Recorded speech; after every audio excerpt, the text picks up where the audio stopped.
Welcome, everyone. I'm Virginia I, the Director of Strategy at CatchOn, a Fin Partners company. Being based in Hong Kong and Shanghai, we've been at the forefront of the pandemic and seeing how it has affected every single industry globally. This webinar is part of an ongoing series we've had since early February, where we explore different sectors affected. On to tonight's webinar. The number one question we have received from registrants was, will journalists travel again? Or are they too afraid to get on planes? Over the last 2 weeks, our Fin Partners office in the US, Europe, and Asia polled over 300 travel journalists asking just this question. And an overwhelming 94% of journalists, the 4 included here, are willing to get on a plane as soon as restrictions are lifted. To learn more about what travel media will be covering in the days ahead, we have 4 amazing panelists, thanks to our incredible Fin Partners team in New York and London. May I ask each panelist to give a wave as I introduce them. We have Paul Brady from Travel and Leisure. Paul has been recreating his travels by cooking at home. He recently made Hainan chicken rice that brought him immediately back to the Maxwell Center hawker stalls in Singapore. We have Kerr Irvin from the Telegraph. Claire hasn't stopped exploring during the lockdown. She lives in the countryside in the UK and has discovered more of her neighborhood in the past 6 weeks than the previous 6 years she's been living there. We have Fiona Kerr from Condé Nast Traveler. Fiona has been taking her kids on safaris during this lockdown, virtually of course. Interesting questions from her 3-year-old include, why do boy lions have hair? And how big is elephant's poo? Last but not least, we have Mark Orwoll, a travel adventurist who has visited over 75 countries and written about most of them. He's an amateur musician in a rock band and has his own home studio recording, where he's putting to good use these days. So welcome, everyone. And I'd like to open up the panel with editorial calendars. How are you shifting your strategy given the current situation? Perhaps we could start with Fiona. Hi. Well, for our July-August issue, we've done a special issue completely. We've not looked to our sort of regular sections, and we've done a real celebration and support of the travel industry, and sort of linking up with our international editions, and we're doing Under One Sky, which is a sort of a celebration of everything that makes travel great: the people, the places, the little businesses, the small hotels. But beyond that, we're planning each issue. We've got to be quite reactionary at the moment in terms of keeping the tone right, what our readers are looking for, and we haven't dropped any issues. Most of our kind of lockdown content has been online rather than within the print magazine. What about you, Claire? How have your strategy changed? Well, I suppose our strategy's changed in terms of what strategy, because we have, we no longer have a calendar for this year. We are looking ahead to 2021. That's probably the first calendar dates I would say are on our radar. As Fiona said, we are having to read the ether and run with an ever-changing news agenda in a way that we've never had to before on travel. So I've moved probably 75% of the team across to 24/7 rolling news generation. That's online. We have a live blog that we launched yesterday that enables us to record and report on news in minute detail. Kind of 100-word stories suddenly become big headlines on the Telegraph's homepage. And then in terms of our print sections, even we've managed to maintain the 2 print sections every week, which is fantastic news. What I haven't wanted to do is start doing lots of armchair travel. So instead, again, we've been having to read the mindset of our readers and respond to how they're feeling with the kind of inspiration and entertainment that we're doing. But it's all beautiful, inspirational travel porn still in those print sections. What about you, Paul? How has it affected your end?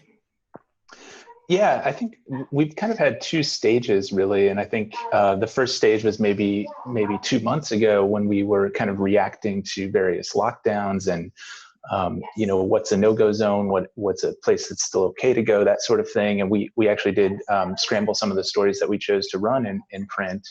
Now I think that we have a better perspective on the global situation.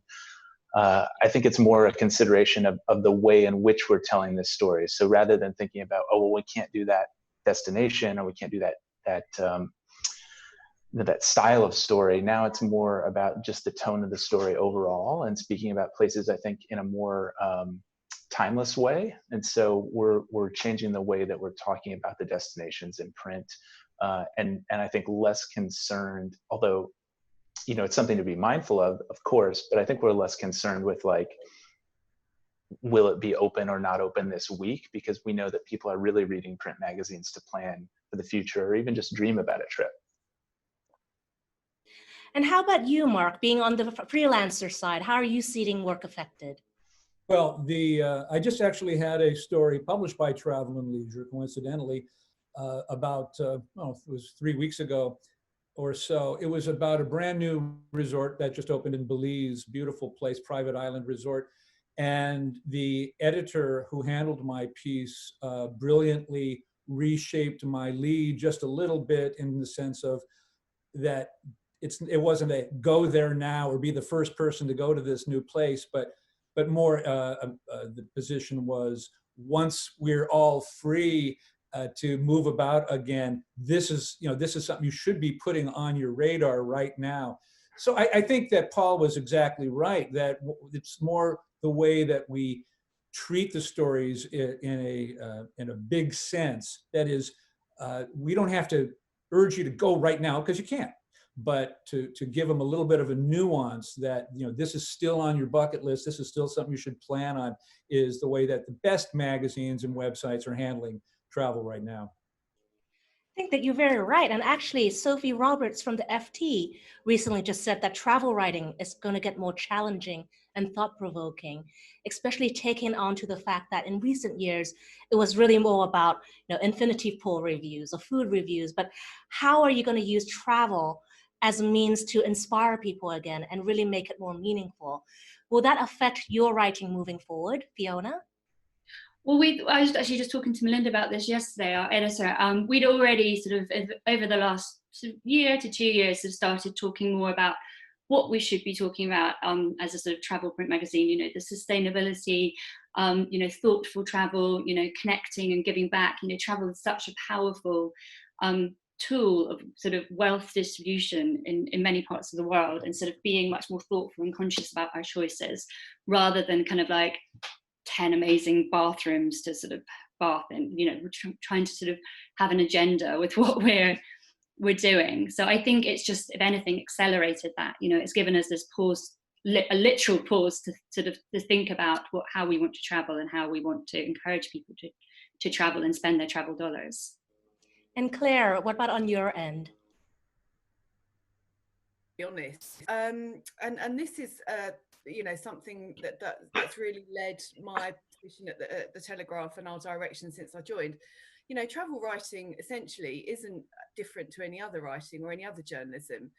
You know, it should be, it's just that we have you know, this amazing raw material from which to use as a platform for the whole gamut of stories. So, you know, within the mix, as somebody who's passionate about travel, I don't just want to read, as Fiona says, about lists, but equally, I don't just want to read really lengthy destination pieces or sort of worthy comment pieces on sustainability. Those all have their place, but I also want to laugh. You know, I want to cry. Travel out of anything is something, it's the basis of all our social stories. It's the basis of so much conversation. It's the basis of so much passion. You know, and it really does, all emotions live here. And so therefore there is a place for all kinds of writing with travel. Now we've always, or certainly since I've headed up at the Telegraph, we've tried to respond to that in our features with different formats, different styles of writing, and this real sense of all kinds of emotion. And I just think now people are going to be even more, you know, there's an even greater market for travel writing, albeit that the world has suddenly contracted for a short amount of time. I'll get off my soapbox now. Paul, your turn to go on the soapbox then. Oh, I think that's amazing. I think you're exactly right, Claire, in that audiences are super, super hungry. And I think probably everyone on the panel would say the same thing. Readership digitally is kind of through the roof. Digital downloads of the magazines are exceptional. At our parent company, Meredith, we've seen subscriptions go up already to a number of titles. People are thirsty for this content and want this content. And so I think that's just proof that travel has become such an innate part of our lives. And, if this were if this were an alternate timeline and we were at a different convention talking about a different, state of travel journalism, we would probably be saying how travel is so deeply ingrained in people's lifestyles and personas these days that it's really sort of hard to detach it from just your everyday life. And I think, nobody would argue that travel journalism should be less thoughtful. So I have to laugh about Sophie's comment, but I do think that this is giving us a real unprecedented chance to rethink what we do and how we do it, and that can be a silver lining to this terrible crisis. And Mark, you've been writing for 30 plus years. What are your thoughts? Well, you don't have to put it that way. You make me seem so old. But I've been thinking about this a lot, Virginia, that I'm actually hoping that that the bright light behind after all of this will be a sea change in travel writing, travel editing, the way that travel websites and magazines are put together. And I think back to what I consider the heyday of travel writing, which was Holiday magazine in the 50s and 60s, when you would have 3,000 word, 4,000 word, very adventurous, very literary travel stories appear, and people read them, ate them up. People have a lot more time these days. Most people do. We don't need that hit and run style of journalism. We don't need, the lists of 5 and the lists of 7 best, or the 4 most luxurious. Those seem a little frivolous to me today. Well, they seemed a little frivolous to me a year ago, but even more so today. So I'm hoping that there can be, I don't mean seriousness because I believe Claire said, we do want to laugh. We do want to get into the dramatic ends of things. It should be storytelling in the old fashioned sense. And I think there might be an opportunity to bring more of that back. Great, thank you, Mark. I think each of the panelists have alluded to digitalization and having the digital version versus the print. And I think that's a question that's come up actually from a number of our attendees at this webinar as to how would the print industry survive? Or will you have to change your business model? Fiona? Well, will the print industry survive is not a new question. COVID has not precipitated that question. But actually, weirdly, Traveller, like Paul was saying, the appetite for travel journalism and being part of a fabric of our life, we've seen the print circulation of our magazine go up over the last few years, which is bucking the trend. And I don't think that's going to go away. I think people still, especially with that kind of evocative storytelling, like Mark was saying, I don't want to read a 3,000 word feature on a website. I still want it in my hand. And what Traveller invests a lot in is our photography also, and there's kind of glorious spreads within the magazine. They don't translate if you're sort of putting them on our website, for example. So I don't think it's going to have any more effect on the print industry. Obviously there might be the short-term problem of what happens if we run out of content for some of the trips, but we've got quite a large inventory of pieces that we already had in the works. So we've got quite a kind of backstock of content that we can keep putting out. And what about you, Claire? I mean, you obviously also need a lot of content. How are you handling that? Well, I mean, one of the extraordinary results of lockdown is that our print sales have gone up. So, we're all confounded by that because how people are getting out to buy it, but we are not complaining. As I think it was Paul that said, we're now a subscription model at the Telegraph, and our online subs are literally through the roof. I mean, we've had unprecedented engagement across the board, but particularly in travel. And I talked about the live blog. So a lot of what we're doing at the moment is straight travel news, analysis, comment, consumer advice. you know, the world can't get enough of that at the moment, so we're going to have that in spades for years to come, sadly, from this. But you know, we've always run a business model whereby I'm very lucky, I've got a big team in-house, but we do have lots of experts around the world. You know, we get lots of our on-the-ground material from people who live and know areas really well as people traveling to them. So it's just about making sure, you know, particularly now the world is opening up, albeit we in the UK and in the US can't get out to it, but we will be able to. And there are people there at the moment experiencing a post-COVID travel experience, and so their view is as valid as if I was going out there myself. It's just that I'm not going to get the flight bit or the train or the ferry in between. So it's, you know, there are obviously other considerations to add into the mix, but in terms of the types of features that we're doing, it's pretty much the same.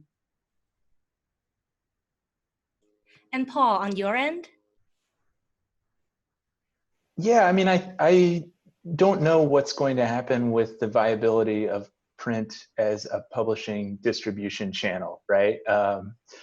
And I do think that this increased reader engagement and audience engagement is something that's really important. And I think, you know, we as an industry have an opportunity right now to show people the value that we add to their lives. And so readers that are coming to us for the first time, readers that are coming back to us after a long time, readers that are finding us because of our coverage of this crisis, those are all potential people that we want to reach now and into the future. And I think there's a good opportunity here from the business perspective to think about, you know, how can we turn these readers into, you know, sort of business partners, for lack of a better word. You know, how can we get them to subscribe? How can we get them to come to an event? How can we get them to sign up for a paid newsletter? I think there's a lot of interesting like business things to think about, because while we all are seeing this like great surge of reader interest, I think, you know, the business question that you're asking about how to monetize that audience, I think is still up in the air, particularly when there's, you know, economic fallout from this crisis as well to consider. So luckily my job is not on the business side. So I get to worry about the content, but I think, you know, in terms of what everyone has said about the sort of the way that print resonates with readers, that's still true. And I think that there's actually some upside here to reintroduce people to something that maybe they hadn't spent a lot of time with in the past couple of years. And that's promising for the print future. Great, thank you, Paul. Another question that came up, which I'm sure Mark would be able to provide his experience as well, is that given that there are economic implications, will businesses be using less stringers? Will freelancers be finding it harder to get a job? So maybe we could answer from Mark's point of view first, as the other end of the spectrum. That's a great question. I wish I had the answer for you, for myself too. There are, with each print magazine that goes out, it seems like there are 20 websites that spring up in the same category. Unfortunately, there's the same amount of money to pay the freelance writers. So instead of getting, you know, $1,500 for a print story, you're now getting $200 for an online story. It makes it very, very tough for freelance travel writers, and I imagine freelance writers in general, to make a living writing strictly for digital outlets. They simply, in general, don't pay as much. Even the same outlets that have a print version and a website version, you could write a 1,000-word story for the print and get paid $1,000. You could write a 1,000-word story for their website and get paid less than half of that. So it's a real problem for freelancers. I would like to think that no more print magazines are going to go out of business, and they're still assigning stories. I haven't noticed a huge drop-off in terms of the outreach to, or the openness to freelance writers from either side. They're still taking queries. Of course, as my fellow panelists have mentioned, they're all adjusting their lineups, their schedules, the types of stories they're running. And that has an impact on me individually But there are opportunities for freelancers out there for sure. And Fiona, being on the commissioning side, are you seeing any changes? I don't think so. We already use a lot of people on the ground. Like I was saying, a lot of people are experts in their area. We want things that from people who know about what this is the area they're writing about. So, I think our use of them, if anything, is going to go up. When we can't send people from elsewhere to Thailand or Vietnam or Indonesia or wherever we are looking for a story, we'll be using freelancers and stringers on the ground. So sort of, especially with the sort of shorter front of book stuff to kind of, we still don't write a lot of our main well features in-house. We commission them out to, brilliant writers who, I've worked with us for a long time, and I don't see that changing. Claire, on your end? Yeah, I mean, the brutal answer is this is going to mean we've all got smaller budgets. I mean, the Telegraph is ring fencing all its editorial staff, but obviously we had the ad market has come to a halt almost. So it is an unfortunate financial result of the crisis that we have less money. But we still need the same brilliance of content. We're not going to allow anything to get in the way of that. So will we have to be more careful with budgets? Yes. Will we resort to taking a copy for no money? No. That's a very strong part of our mission statement. We'll continue to use people around the world, but I do have to think very carefully now before we commission out to for the smaller pieces, as Fiona mentioned. And Paul, what about on your end? I would just sort of echo everything that's been said. I mean, we're particularly here in the United States, there are a lot of very strict, orders about staying home, and so I think it's really going to be a test of our network. Quite honestly, who can we commission, who can we find, who's available to do stories from wherever they are, and that sort of thing.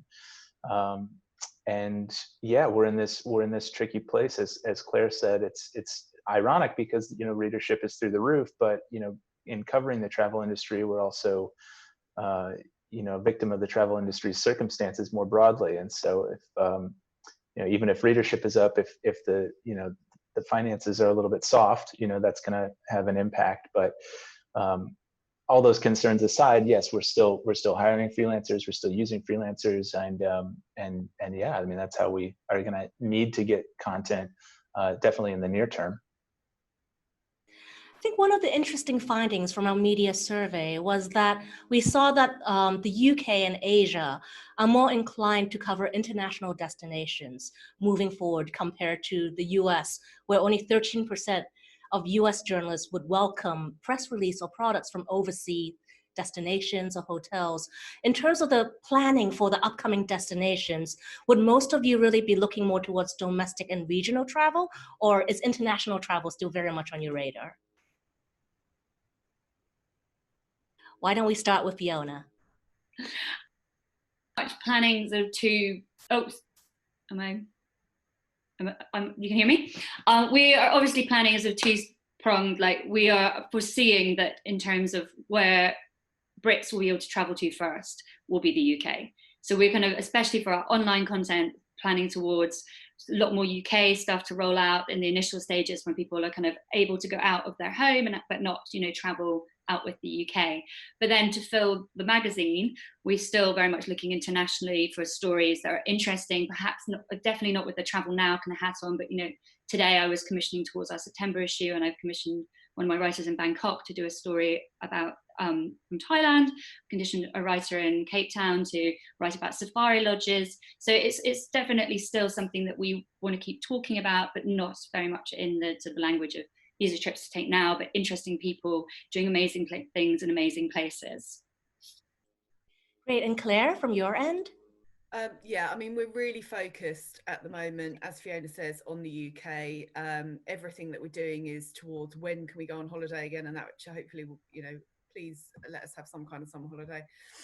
and then France and Europe. But, you know, bookings are really strong for 2021 across the board. You know, we're seeing a lot of our readers, we're really lucky with the demographic, as, you know, I'm sure it is pretty much the same for Paul and Fiona, but, you know, a lot of our readers can afford to postpone rather than cancel. And, you know, they've used this time at home to think ahead to the big ticket trips, or even just those trips they've always meant to do but never got around to, or perhaps there's a city they've really wanted to go and see, and far from seeing it as a plague pit, they're now thinking, well, actually it's an opportunity to go and see it in its under touristed form as opposed to something a lot busier. So, you know, we're still doing a lot of dream trip stuff, and it's still getting a lot of engagement. So you know, we were looking to the back end of 2020, but unfortunately, I think a lot of that is shifting to 21. But, you know, let's focus on the good news. The good news is there is a massive appetite for it in 2021. That's good news indeed. Paul, what about on your end?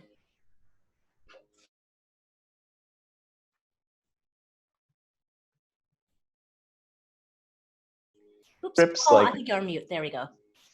oh, okay. Yeah, I think the question just has a kind of two parts folded into it, which is you know, do I think that Americans will take a lot of international trips in July? No, I do not. But I think that we'll continue covering them, like some of the other panelists have said. You know, it's you know, it's our job to give people like fascinating, inspiring, entertaining, educational, engaging material from all over the world. And I think we're going to keep doing that and figure out ways to get those international stories. In terms of what I think our readers will actually do, I definitely think that they'll stay closer to home in the next, you know, 3 to 6 month time period. Not necessarily out of, you know, fear of you know, disease, but fear of travel disruption. And also, I think, you know, an interesting thing that we're all going to have to grapple with soon, and I've heard this talked about in some other industry webinars, is this idea of, you know, what is it that you're going to see anyway? You know, I mean, what the fun of going to Venice, say, is to walk through the streets and have a little drink and see the people and go to the shops, and if none of that is open and none of that is happening, it starts to beg, you know, or raise the question of, what are we going to see? You know, if you can't go to Madrid and eat tapas late into the night, did you really go? You know, and I think that's something that we're all going to have to grapple with soon too, in terms of, you know, how we're covering and also how people are traveling. And Mark, you mentioned that you're still getting a lot of commissions. Long haul, international, or more domestic? Well, in the near term, certainly, and as Paul alluded to, probably in the next 3 to 6 months, certainly, in America, people are going to be focusing on road trips, destinations that they can get to within 3 or 4 or even 5 hours of where they live. A lot of that's going to have to do simply with the restrictions on travel. We got to wait for the World Health Organization to give a thumbs up. We got to wait for the State Department to lift its level 4 travel restrictions. Once those things happen, and I see that gradually happening closer towards the end of the year, I hope, that people will want to get on a plane, be willing to, not as many as a year ago at the same time, but people will be willing to travel. I did want to put in a quick word, though, for the freelance travel writers who may be watching the webinar today, is that this is a great opportunity to pull out those notebooks that have been gathering dust, where there are some great stories buried that you never really got to do. I just recently published a story about going out with a team of de-miners in Cambodia looking for bombs.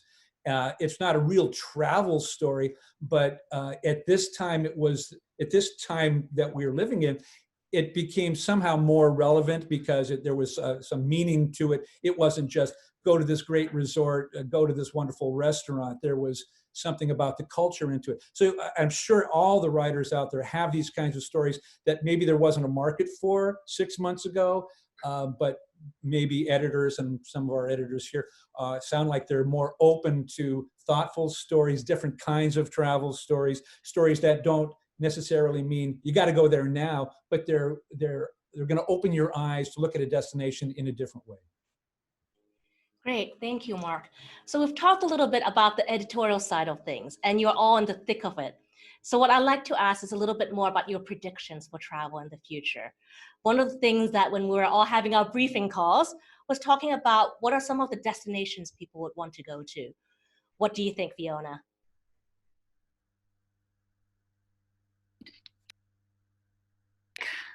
Like Claire was saying, in terms of people looking forward to travel in 2021, we pretty much most people I speak to are kind of accepting that we probably won't get very far this year. So that they're sort of rolling that into, well, okay, if I can't go anywhere this year, I'm going to go something amazing next year. I'm going to do those trips that I've been saving for. I'm probably going to save a lot of money that I didn't spend on holidays this year.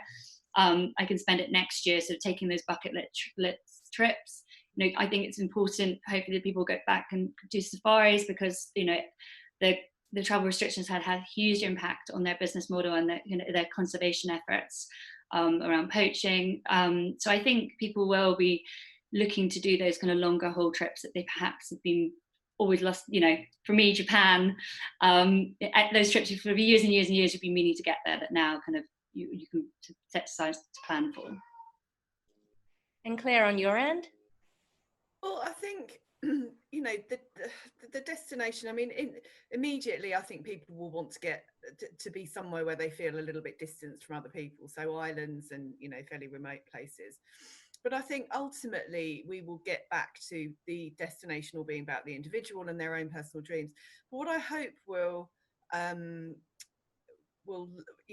be a lasting effect of this is that we will stop looking at travel so much as a right and start to enjoy it as the privilege that it is. And I know that sounds really worthy and up myself, but I just think, we all had this real sense of, oh God, we can't, we haven't got time, or we can't afford it, or we've got to work, we haven't got any time left, it's any time off left. It's actually, we just simply can't, we're stuck here. And I think that sense of how privileged we have been to live in this world where you can go anywhere you want, assuming you've got the money.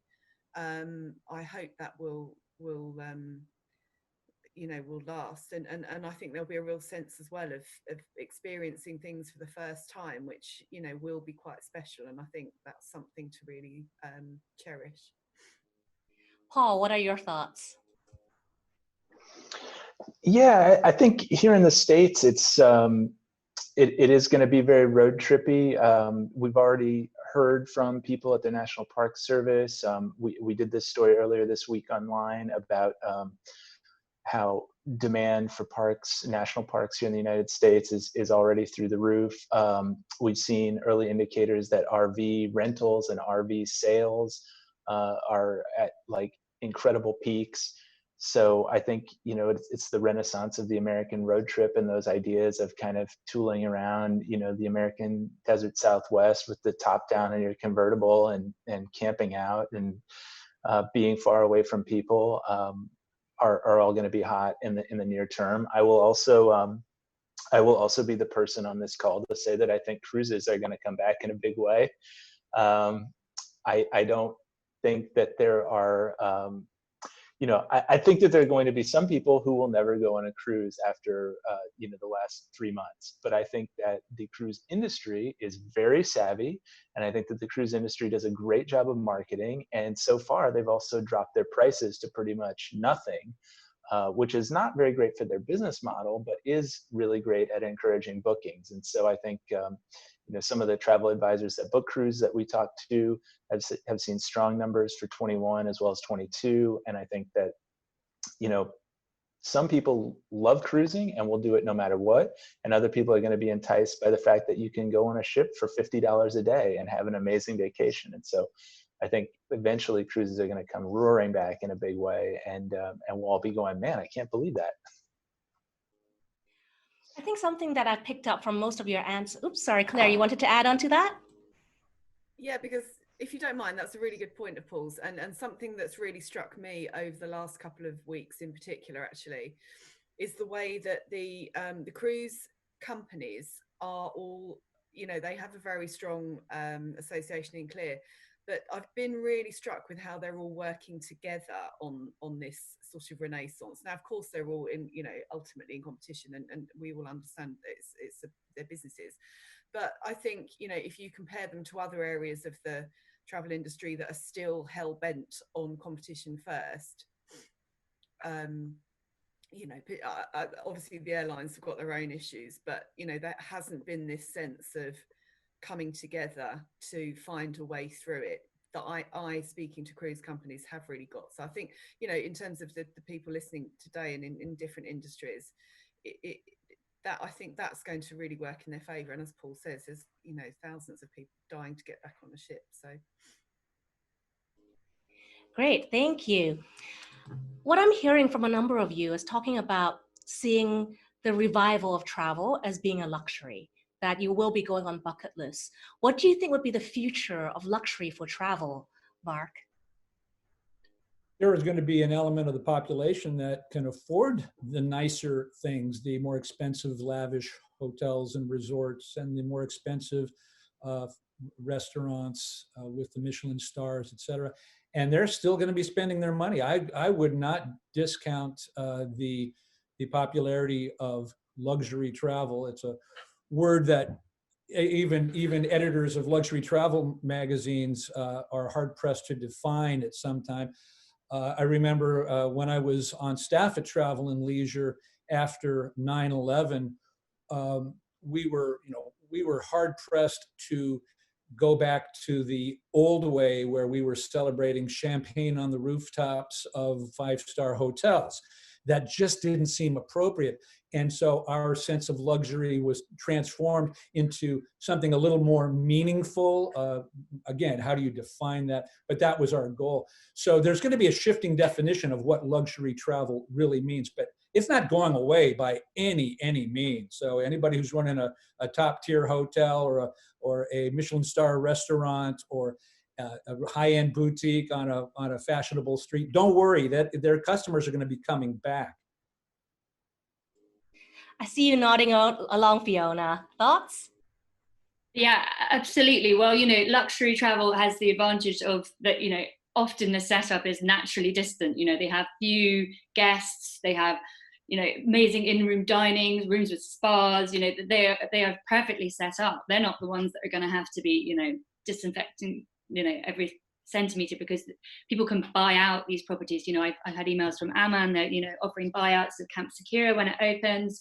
You know, people are coming in and taking the whole thing. The luxury is privacy, which they can offer in spades, and privacy from, you know, especially in this sort of first stage where you've got the virus controlled before there's a vaccine. You know, we're looking at how people can travel in the way that they feel comfortable, in the way they feel safe. And luxury travel is definitely, you know, money buys you safety and space and all these things. So I think there won't be a problem there. There's people there with money willing to spend and will be able to take the kind of holidays that they feel comfortable with.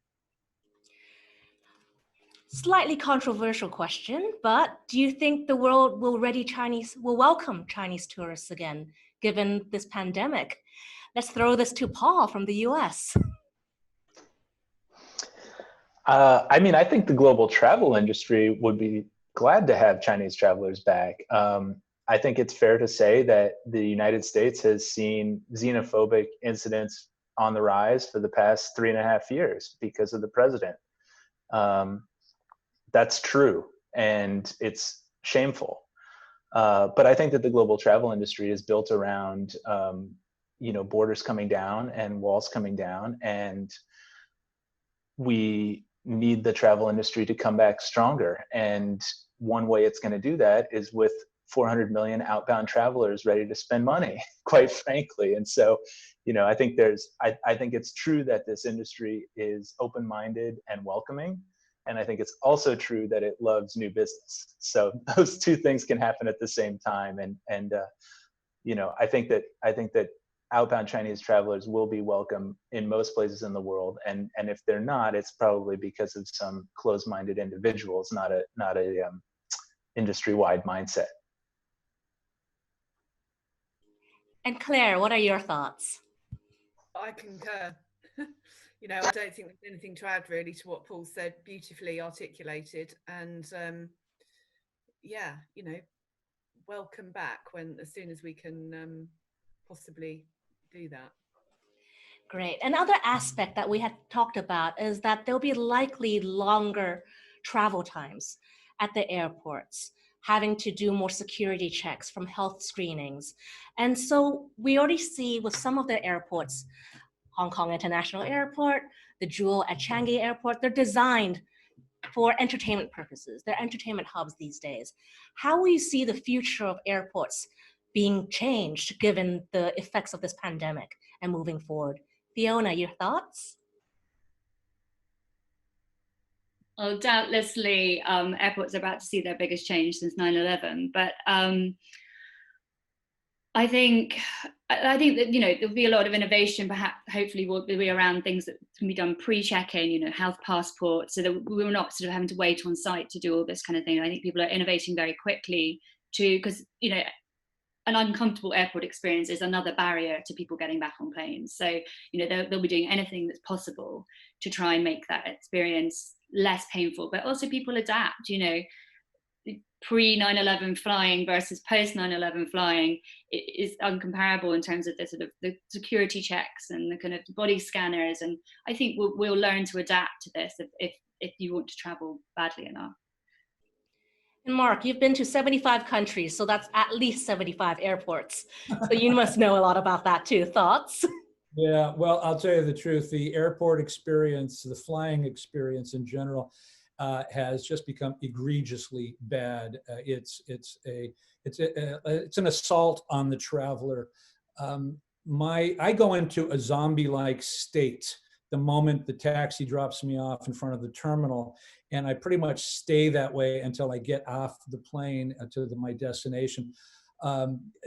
The idea of having fun and spending time at an airport is so foreign to my way of thinking that I'm really not the right person to talk about this. I hate the airports. I hate flying. I usually find the cheapest bar in the terminal, stick it out until I get on the plane, and try and put it out of my mind as soon as I can.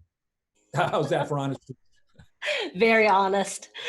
One of the questions that just came in is, what does a post-COVID-19 bucket list look like? Paul. I think it's kind of been alluded to previously, but yeah, privacy and big open spaces. You know, Fiona mentioned the Amman camp, and I have to agree. If you thought Amangiri was hard to get into last year, it's about to become, I think, probably the hottest ticket anywhere in terms of luxury lodges and luxury retreats. You know, places in you know, New Zealand, places in the American West, places in Patagonia. Private yachts, I think, are about to have this huge moment because if people are traveling less, they might be inclined to spend more on the trips they do take. I think, you know, it's just privacy, privacy, privacy, and with that, probably big open spaces. Welcome back, Claire. We're just talking about post-COVID-19 bucket lists. What do you think that should look like? Oh gosh. For individual travelers? Yes. Wow. Well, I think it will be, first and foremost, where can they go immediately now? You know, our biggest search terms, when can I go on holiday? People just want to go away. And then afterwards, you know, again, as like I said earlier, I think it'll just be down to the individual, whether, you know, they're traveling as a family, whether they're traveling as a couple. You know, I think one of the really saddest things about this is, you know, is the sort of over 70s or over 60s even, actually, who, you know, we all rely on in terms of time, inclination and spend, who have, and also have this sense of, you know, not much time left, wanting to get out there and see things. And, you know, they're potentially the ones who will take longest to get off. So, you know, I think it's just down to the individual whether, but people will be very set on those dream destinations. And given the fact that right now, you've all mentioned, we are grounded, we're writing, you know, stories into next year. So do you think that this is an opportunity for travel media to start focusing more on the why and how of travel as opposed to where we're supposed to be going? Mark? Not for me. I'm interested in the where. That's my. I used to write a travel advice column that was strictly about the nuts and bolts. How do I get the cheapest price? How do I go to this place with a family of multiple generations? The how-to aspect of travel, and I've done that, and it has its place. But as a freelance travel writer, I have the option of not doing stuff that doesn't interest me. So I'm heading back to as soon as I can, to those places. I just listen to the trips I just had canceled on me. Samoa, Fiji, a safari in Namibia. I was going to be taking a cruise on the Nile, going back to my favorite country, Switzerland. All canceled in the last 2 months. So that's what I'm going to be focusing on as soon as I can, is destinations, the where. And within that is the implication is the why. I mean, if you can convey the attraction of a destination, its people, the natural beauty of a place, the history, that is the why of travel. Paul, your thoughts? Yeah, I have to agree with Mark there that the reason we choose the places that we go to, I hope will get more play. I think it might be a little bit wishful thinking on my part, but I hope that we also are a little more thoughtful about travel just in general, the environmental impacts of travel, the economic impacts of travel, the importance or the impact of what our decisions mean for the world in a broader sense. What does it mean when we choose to go to one place instead of another, or we choose to go to some place instead of staying home?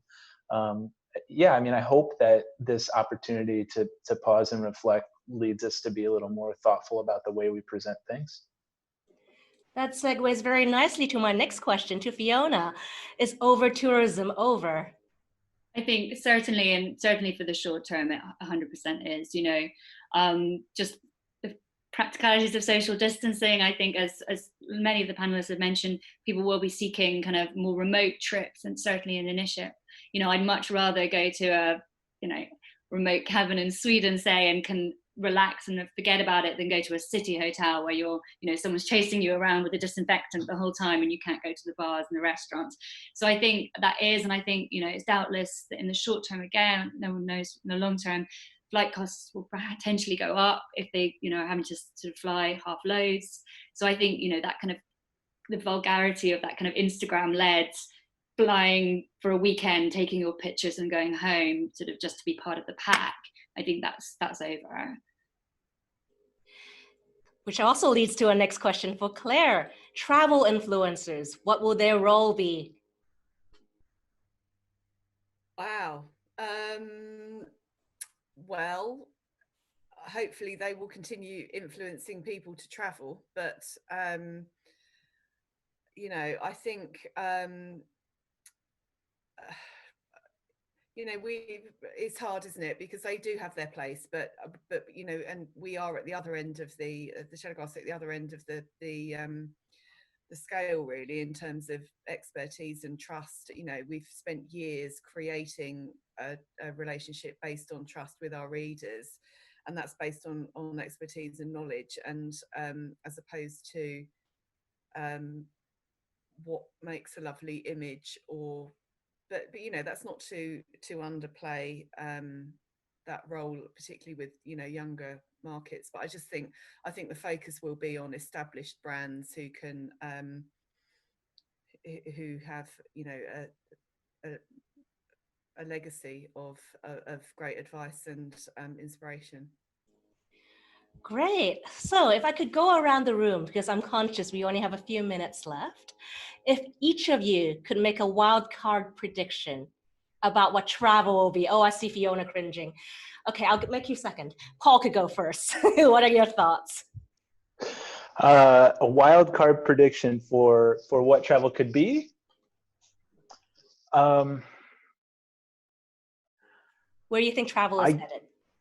Yeah, I think it will become something that we realize we took for granted. I think that we all will decide that travel is important and it matters, and the way we do it is critical to our well-being, and that we, especially in the United States, where we never take vacation and we leave our vacation days on the table to the horror of the rest of the world, I think that we will, in a couple years' time, start traveling like Europeans and start doing these trips where we say, I'm taking the month of August off and I'm going to go somewhere amazing with my family and really recharge and disconnect. And I hope that that's one of the outcomes of this terrible situation.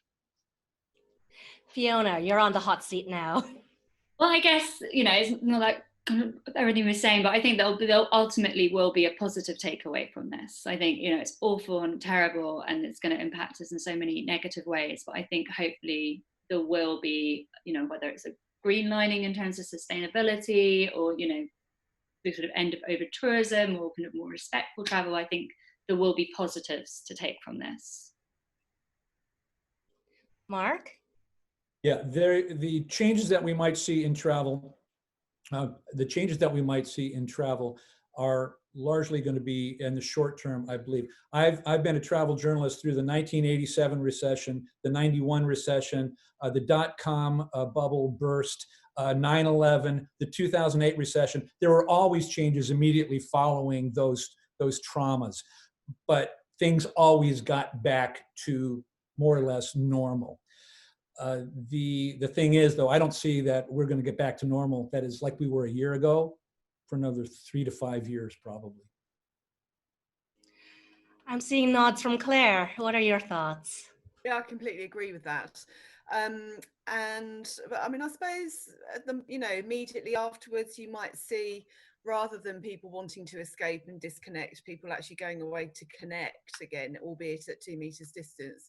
I think there's this sense of people wanting those experiences, which are by and large brought to us. It's not just the sites, it's the experiences, and those are brought to us by people and cultures. But I'm totally with Mark. I don't think, and of course at the lower end of the market, who knows what the result of this will be, but we might see one area of the market just looking to people completely thoughtlessly traveling and just wanting to get away as far and as cheap as possible. But let's hope not. I think I would just say on that sense of connection. So where would be the next place you could fly off to, forgetting about travel restrictions, and why? Paul? Oh my God. The list is long. Where I've always wanted to go and have not had the chance to go yet is Panama City in Panama, and I would love to go there just because I haven't. Fiona? Well, as I mentioned before, Japan has always been on my hit list. I've never managed to make that trip happen, almost a few times. But in terms of somewhere I'd love to go back to that I love very much, Sri Lanka. I'd love to get back to Sri Lanka, and the people there are just fantastic. There's so much island I haven't seen, so either. Mark? I'll tell you, I think I'm muted. Yeah. What I would really love to do would be to get a Volkswagen camper van, start in Paris, and follow the old hippie trail all the way to India, and see all of the stands in Eastern Europe and the stands, and then the near part of South Asia. That would be an amazing experience. It would only take me about 6 or 7 months, but I'd be willing to do it. I had, like the others, I had to cancel several trips when this happened. One of which was a horse riding safari in South Africa with my 11-year-old, and desperate to do that. But also my septuagenarian parents were due to go to Rome, and they've had to put that off, and I'm desperate to see them get there as well as soon as possible. That's not me, but it's a wish I have for travel. Great. Thank you so much, everyone, for your time. And that wraps up our Catch the Experts webinar. I'd like to thank each of our panelists again: Paul Brady from Travel and Leisure, Fiona Kerr from Condé Nast Traveler, Mark Orwoll, a travel adventurist, as well as Claire Irvin from the Telegraph. In the next day or two, we'll be posting this video on our website, together with some takeaways from the session, so please make sure you visit us at www.catchonco.com. Also, if you would like to find the results from a media survey, please email us at the address shown on the screen. Last but not least, stay updated to our latest initiatives on our Instagram at catchonco.com. Thank you very much, everyone.